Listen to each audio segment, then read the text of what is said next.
Hey, what's going on, GameLeapers? This is Coach Jigs, and in today's video, we're going to be revealing the tier list for patch 12.11, which hit the Rift a day or two ago, and we have all the stats to give you the most accurate tier list going around. Now, these tier lists, they are based on every single rank, so this is like an overall tier list, and if you want us to do a lower elo tier list, or maybe a higher elo tier list, which is more oriented for pro play and pushing towards diamond and above, let us know in the comment section. And as far as the actual tiers go, we have most broken, we have your standard S tier, low-key broken, so underrated, your standard A to C tiers, and then the Rise tier, which are champions you should just never touch in 12.11. Now, to master any of these roles or any of the champions in the game, guys, make sure you check out the GameLeap website as well. Linked in the description or comment section. We have a massive library of content that include champion courses and champion guides. They include high elo VOD analyses. We have so many challenger tier videos that are designed by the best players and coaches around the world that will 100% help you improve and hit your peak on the Rift. So check out those links, get the exclusive access by signing up, and let's get into the tier list. Now, let's start by talking about the best top laners for patch 12.11, and you can see that we have Darius, Fiora, Olaf, and Tahm Kench. Now, Darius and Fiora didn't really get affected that much by 12.11. I mean, Fiora will appreciate the Gore Drinker buff, some more ability haste via the Mythic passive, but for Darius, it's such a good patch because tanks are better, and you destroy these in lane. Darius, even in 12.10, was doing very well, so he's one of the standout top laners along with Fiora. And then we have Olaf, who got changed this patch, but he really just got buffed because Olaf is so strong in the early to mid game, and that's what got buffed for him. So the fact that you're getting the lifesteal and the attack speed from your passive earlier in fights at around 30% HP instead of 22%, this makes it very hard to deal with you, if not impossible to deal with you in the early laning phase. And even if the cooldown in your W got increased later in a game, even if the magic resistant armor got reduced in your ultimate at later stages, it doesn't matter. It's from levels 1 to 6 that really count for Olaf, and he's even better than before. Now, the other champion here, this is Tahm Kench, and this is really for any elo from Iron to maybe Platinum. So Tahm Kench is benefiting from a couple of massive buffs. Those buffs to himself, first of all, and also the buffs to Barmy Cinder, so it's 100 gold cheaper, really easy to get now, just 1,000 gold. And then we also have in Frostfire Gauntlet and the other tank mythics an extra 100 HP, and they're staying the same gold value. So those item buffs are huge for the Kench, and the extra on hit in your passive, the extra healing in your Q, and of course your ultimate giving a bigger shield. These are huge buffs for the Kench, and even though your E isn't really that much of an ability if you're solo laning, the champion is just so strong because of the 12.11 changes. And staying with this tank theme, guys, this is why a lot of champions who are going to go Barmy Cinder and then one of those mythics I mentioned because of the extra HP, they have moved up at least a tier. So you can see champions like Cho'Gath, Dr. Mundo, Malphite, Poppy, Sion, these have all moved up into A tier. And there's pretty much no champion who would go Barmy Cinder in C tier. Most of these champions rely on burst, are just beaten by other top laners in this tier list, or they've been nerfed in 12.11. So if we think about Gwen, for example, the reduction in the cooldown refund in your E, this is very impactful, and has seen her win rate drop heavily. Now, Tryndamere is a champion who actually got buffed in 12.11, but unfortunately for Tryndamere, it's just that other champions are so much stronger. And because the Gale Force nerfed to the cooldown not so long ago, Kraken Slayer as well getting nerfed in 12.11, so the base true damage you're dealing, this has been nerfed, so it's not the most fun time for Tryndamere, even though he was so good earlier in Season 12. And as far as the low-key broken champions in the top lane, guys, for 12.11, we have Azir, Aurelia, Lilia, Sejuani, Shen, and then Zac. Now, for three of these, Sejuani, Shen, and Zac, Barmy Cinder, abusers, and these aren't really the most played champions in the top lane. I mean, I guess Shen has actually played a fair bit, but the real reason I've put Shen here is because I think that AD carries are so important in the meta at the moment. Because it's a durability meta, Shen becomes so useful because of his ultimate, and it's really just a battle at the moment anyway, of which AD carry can outlast the other, so the Stand United comes in really clutch. Now, Azir is here because the top lane is a lot less scary at the moment because you're more durable, so Azir gets a free scaling lane. Also quite annoying to deal with, being a ranged champion. Then we have Aurelia because of the buffs, and if you can really master this champion and you understand the matchups, how to use your cooldowns, how to position, how to space, how to combo properly, she can be a great pick, in particular a great counter pick to a lot of champions you might see. And also Lilia is here despite getting nerfed because, well, it's really because of the nerfs. I think people will kind of forget about her because of the nerfs to Liandry's Anguish, the nerfs to Lilia herself, so the base HP, but she's still a very good champion and a really good counter to any attack speed champion because you can get a frozen heart pretty early on. So that's the top lane tier list, guys, for 12.11. Any comments, let us know down below. Now, moving on to the mid lane tier list for 12.11, and this one has kind of weirded me out because, to be honest, I think the mid lane is pretty balanced for the most part at the moment. Now, there are a couple of broken champions still, these being Veigar and Yone. So for Veigar, even though your armor and your event horizon cooldown has been increased at later ranks, does this really matter? No, because you're still going to scale incredibly well, the Q stacking, the damage you do in the late game, and just the power of the cage, a 2-second increase in cooldown, and you are still maxing the second, by the way, it's not going to have a massive impact. Even with with Everfrost getting nerfed the way it has been, so the drop in terms of the actual duration of the slow or the root going down from 1.5 seconds to 1 second, it really hasn't deterred Veigar from dominating the mid lane and the Rift itself. And then we have Yone, because this game is all about durability, and for Yone, who scales so well and is pretty much unkillable at a certain point because the laning phase is now easier to navigate out of, because champions are just less scary, there's less burst, there is less one-shot potential, you should be able to get to the late game, which is when the Rift becomes yours, and Yone pretty much in every single elo is an S+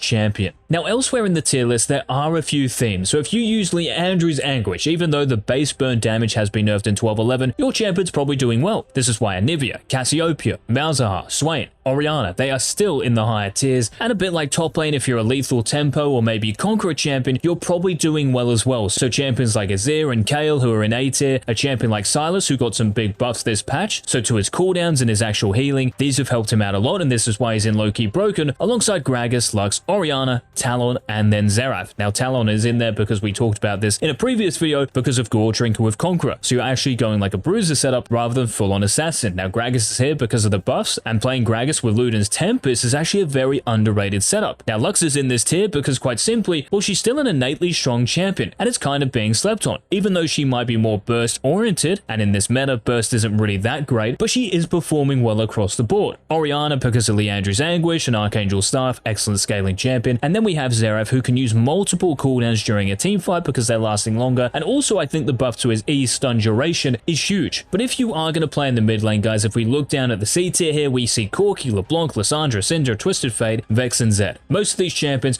are burst damage based, and other champions like Twisted Fate, Lissandra, these are Everfrost users and more utility champions. Of course you might want to go damage on Lissandra, but she's so short range as well, it really isn't working at the moment, and she's very easy to peel for the popular support on the Rift. Just keep in mind not to play Ryze in 12.11 as well. Now let's move on to the jungle, and there are a couple of revelations here, guys, for 12.11 so far, and really the first one is Diana. Now I understand that Diana has been good, but there's actually a build at the moment that involves Nash's Tooth and Sunfire Aegis. That's right, because Barmy Cinder has been buffed and there's more HP in Sunfire, you get enough DPS from Nash's, and remember, this meta is more about DPS than it is about building Rocket Belt and then Shadow Flame, for example, on Diana. So this build is giving Diana absurd win rates at the moment, and I'd highly recommend testing it out in your games before it gets nerfed, because no doubt it probably will. Now Red Kayn is also here, so the Ras version, even though he has been nerfed, it's really changed nothing. More Malmortius, Death's Dance, these may have been nerfed as well, but Gordrink has been buffed, so Red Kayn is still in a very strong position. Now Volibear is here because if you go Turbo Chem Tank, and because the extra HP in the item and Barmy Cinder, you can reach this after like a full clear with a Scuttle Crab. Very strong early to mid game champion, and then Wukong, who also got nerfed, so the actual monster damage in your E, and also your W's cooldown, but I mentioned this in other videos, your W's cooldown going up, you're using only one of these anyway during team fights, and as far as your monster damage going down, as long as you can hit level 3, you should be sweet. You don't have to worry about full clearing as much as a champion like maybe Kayn or Evelyn. You are a different style of jungler. Now a bit like top lane as well, if you are a champion who can build Barmy Cinder. So if we look at Nunu, if we look at Rammus, if we look at Shyvana, if we look at Zac, these champions very good in the jungle, that's why they are S tier, and they are alongside your typically good junglers, so we have Kha'Zix, Rek'Sai, Viego, and we also have Olaf in here because of the 12.11 changes. They've actually made his clear better because your Q's base damage is higher, which you are maxing first of course, and because you're accessing your passive earlier when you meet someone in the river, when you gank, skirmishing, the early game is just so much better for him, so that's why he's S tier. Now as far as low-key broken goes, we have Ivern, Poppy, Skarner, and Udyr. Now 3 of these champions, Poppy, Skarner, and Udyr, Barmy Cinder, tank mythic abusers. And Ivern is here because I think Ivern's going to be really underrated. And remember, well in my opinion anyway, this meta is about AD carries. This is about empowering them, so Ivern becomes more useful, and he'll be even more useful in 12.11 because Knight's Vow got buffed, and also Zeke's Convergence. Both of these items, in particular Knight's Vow, you can build pretty early on to buff your AD carry even more. Now as far as the rest of the tier list goes, yes, any Barmy Cinder abuser is probably going to be high up, but as far as other champions who may have been touched this patch, we can see that Xin Zhao has moved up a tier into B tier, but the issue is you still have to dive into champions like Lulu and peeling supports. Not the most fun, but he has become more viable. But unfortunately for a champion like Lee Sin who got buffed, doesn't mean anything. He is still doing really bad across the board, and for Taliyah who's been nerfed, unless you really know how to jungle like a very high elo player, you probably don't want to spend that much time playing her because according to the stats at the moment, it's just not worth it. You might as well play another AP champion like Diana. And as far as the C tier goes, again, these are champions with burst or they might be hard engages and the meta just doesn't really suit them. Just make sure once again to not play Ryze. Now let's head to the bot lane and talk about the strongest AD carries for 12-11. No surprises here with Lucian, still the most broken because he hasn't been touched in 12-11. This is great news. But we have Twitch here and we also have Zeri. So for Twitch, because it's so easy to stack lethal tempo these days and because you're more durable, at the moment anyway, the Plague Rat is obliterating his opponents, and that's in every elo as well. Whether you're Challenger or Bronze, Twitch is a premier AD carry and you might even consider going the buff Blade of the Rune King, the extra lifesteal, very nice indeed. But we also have Zeri here, and one of the big reasons why Zeri is doing so well, guys, she's actually got one of the highest win rates across the board, not just for AD carries in the entire game, which is when you really know a champion is broken, and to be honest, she will get hotfix nerfed. And yes, the reason why is because of the buffs that came in to her damage. So her mobility might be down and maybe utility across the board, so the fact her damage is up and damage output, it means that when she gets to max lethal tempo stacks, coupled with her ultimate, and especially when she has an Enchantress support next to her, impossible to stop. And we probably should have put Zeri in her own tier because she's that darn good at the moment. Now elsewhere below them we have Jhin and Vayne, very good solo queue champions. Low-key broken, we have Kalista who got buffed recently and is doing very well in all elos. Kind of surprising because she's a mechanically demanding champion, but if you can play her, the rewards are definitely there. Now we also have Varus, and the reason Varus is here is because getting to lethal tempo stacks with your Ginsus, with your Blade of the Rune King, with your Shield Bow, with Zen, whatever it is you're building on Varus, the meta is a lot more favorable. Now I would be careful picking Varus into champions with mobility, so a champion like Lucian for example, but for the most part Varus wins a lot of lanes and he's also very good in team fights because of his ultimate. But one of the biggest drop-offs from 12-10 to 12-11, guys, is to Kog'Maw, who got nerfed big time. So your Q got nerfed in terms of the actual resistance reduction to enemy champions, and also the passive attack speed you get is down, especially at later ranks, up to 5%. This is significant. And then your Bio Arcane Barrage, the on-hit, this got nerfed as well, which you are maxing first, and as a result, Kog'Maw has dropped all the way from most broken down to B tier, so a really big drop in performance. Now Senna's kind of back on the menu for AD carries because her soul drop rate, well, this is increased. So if you're last hitting minions, if you're the AD carry, this means you're better. But unfortunately, the nerfs to Senna and Umbral Glaive getting hit, definitely better to still play her as a support because there are just stronger AD carries to pick instead. Now, as far as the worst AD carries, we have Aphelios, Caitlyn, Jinx. So these champions, Aphelios, Caitlyn, and Jinx, lethal tempo scalers, but they just get out damaged at the moment and outperformed. And for Caitlyn, because of the changes, well, these changes didn't really do anything good to your laning phase, which is when you're meant to be dominant. In fact, they made you worse. So instead of being a lane bully, now you're actually just more than beatable, and you become really useless compared to the other scaling AD carries in this countdown, like a Twitch and a Zeri, for example. And as far as Kai'Sa and Xayah goes, these two champions love it when the meta revolves around engage and engage supports, and unfortunately that's just not the case at the moment, so that's why they're in C tier with really bad win rates in every single elo. Just don't play Ryze as an AD carry. Now, of course, the final tier list, guys, for 12-11 is the support role, and in the most broken we have Janna, Renata, and Senna. What is new here? Even though Senna is being nerfed, still an S+